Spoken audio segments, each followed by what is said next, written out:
APJ कलाम की जब death हुई थी, जब उनकी मृत्यु हुई थी, तो कहते हैं उनकी शव यात्रा में हजारों लोग थे, क्योंकि वो देश की बात करते थे, वो भारत की बात करते थे, भारत भूमि की बात करते थे। उनके साथ मुस्लिम समाज, एक बड़ा वर्ग, बिल्कुल बड़ा वर्ग जिसको कहते, वो उनके साथ नहीं था। अफजल गुरु ने सीधे सीधे संसद पर हमला किया था। संसद में 18 लोगों की मृत्यु हुई थी। देश के संसद में देश भर के जो सांसद हैं, जो प्रतिनिधि है, वहां बैठे थे। इससे बड़ी घटना कोई नहीं हो सकती है। जब उसको फांसी हुई तो उसकी शव यात्रा में भी लाखों लोग थे, राजकिशोर जी। तो इस चिंतन को समझिए आप। एपीजे कलाम की शव यात्रा में हजारों लोग होंगे, इन आतंकियों की यात्रा में, शव यात्रा में लाखों लोग होंगे। तो उस चिंतन को कैसे बदलेंगे? आप भारत माता की जय और राष्ट्रवाद की जय बोल करके ये वोट नहीं देंगे। ये आप स्वतंत्रता के समय से, विभाजन के समय से आज तक ये ट्रेंड देख सकते हैं, और ये सारे देश को समझ में आ गया है। ठीक है बालकृष्ण जी, मैं आपके पास हूँ, लेकिन नदीमुद्दीन जी आप शायद कुछ जवाब देना चाहते हैं। जी बोलिए प्लीज। नहीं देखिए, शंकर जी ने जो बातें की, मैं इसमें थोड़ा सा जोड़ देता हूँ, थोड़ा सा और क्लियर कर देता हूँ इसको, क्योंकि जो नारे लगे अभी हिजबुल्लाह चीफ को लेकर, नसरुल्लाह को लेकर, कि जैसे हर घर अफजल पैदा होगा तो हर घर हिजबुल पैदा होगा, उसी तरीके के नारे लगे।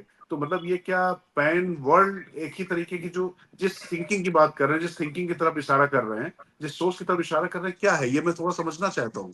देखिए, अभी वो बुरहानुद्दीन वानी की बात कर रहे थे, वो आतंकवादी है, उसके जनाजा की नमाज में लाखों लोग गए, क्या क्या की बोल रहे थे। मगर मैं पलट करके पूछता हूँ कि महबूबा मुफ्ती के साथ गलबैया कौन कर रहा था?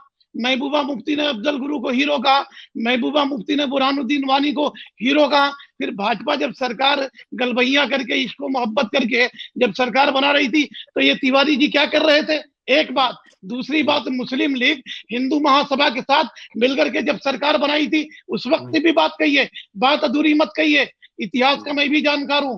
मेरे बोलने का मतलब है कि गुड आतंकवाद, बैड आतंकवाद की परिभाषा किसने दिया? हिजबुल्लाह के सपोर्ट में अगर कोई समर्थन में आया है, आप इजराइल के समर्थन में जा रहे हैं। दुनिया का मोस्ट आतंकवादी इजराइल है। इजराइल पर आप कन्नी काट जाते हैं और हिजबुल्लाह को ले आते हैं। हिजबुल्लाह अपने वतन की लड़ाई लड़ रहा था, नसरुल्लाह अपने वतन की लड़ाई लड़ रहा था, मार मार करके हजारों बच्चों को मार दिया इजराइल ने, और अमेरिका उसके साथ खड़ा है, मार दिया। तो आप 50 ठीक ठीक, अमेरिका लादेन को पाल रहा था। अमेरिका किसकी लड़ाई लड़ रहा था? नजीबुल्लाह के खिलाफ अमेरिका लड़ रहा था। नहीं, आपसे मैं भी पूछ रहा हूँ ना सर, आपको मैं तो जवाब दे देता हूँ, मैं जवाब दे देता हूँ। अमेरिका भी, हाँ मैं जवाब आपको दे देता हूँ, क्योंकि आपने मुझसे सवाल पूछ लिया है। अच्छा लगता है कई बार, कभी मॉडरेटर होने की बजाय जो है, कभी मैं भी प्रवक्ता जब बन जाता हूँ तो मुझे अच्छा लगता है। आपने सवाल पूछ के मुझे अच्छा लग रहा है, क्योंकि जब आपने पूछा तो देखिए, मेरी जो मूल चिंता है, मेरी मूल चिंता हिंदुस्तान को लेकर है, भारत को लेकर है। बिल्कुल तालिबान के साथ संबंध रखना, क्योंकि वहां पर एक देश, एक सरकार वहां पर जैसे भी बन गई है, वहां पर भारतीय राजनीतिक संबंध रखना मजबूरी है, क्योंकि वहां पर तमाम हिंदुस्तानी लोग हैं, हिंदुस्तान का कंसुलेट है, आप ये सब चीजें जानते हैं। दूसरी बात, आपने कहा कि अमेरिका ने क्या किया, अमेरिका को राजनीति, मुझे लगता है कि नदीमुद्दीन जी चले गए, मुझे लगता है वो ज्यादा सुन नहीं पाए। खैर चलिए, आएंगे तो उनसे बात कर लेंगे। लेकिन बालकृष्ण पंडित जी, नदीमुद्दीन जी ने सवाल पूछा था विजय शंकर तिवारी जी से, लेकिन सरकार से मुझे ज्यादा सवाल पूछना पड़ेगा।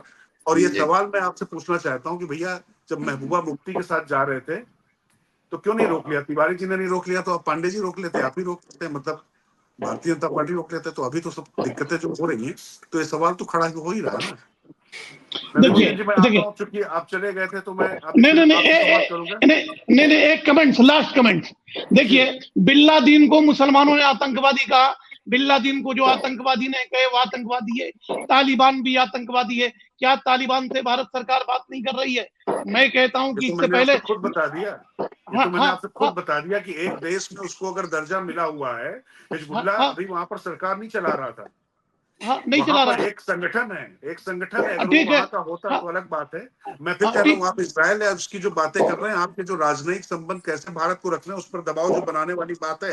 लेकिन भारत के अंदर जब ये बात आती है कि यहाँ पर आबादी बढ़ रही है, भारत के अंदर हिजबुल्लाह के कमांडर पर, जिसको आतंकवादी घोषित किया गया है, उसको लेकर जब यहाँ पर प्रदर्शन होते हैं, वैसे ही प्रदर्शन होते हैं जैसे अफजल को लेकर होते हैं, बुरहान वानी को लेकर होते हैं। तो ये सवाल उठता है कि राजनीति तो तोड़ती है, लेकिन सामाजिक जो सद्भावना होती है, जो सामाजिक समरसता होती है, वो कहाँ चली जाती है? वो विवेक कहाँ चला जाता है? वो विवेक शून्य कैसे हो जाते हैं?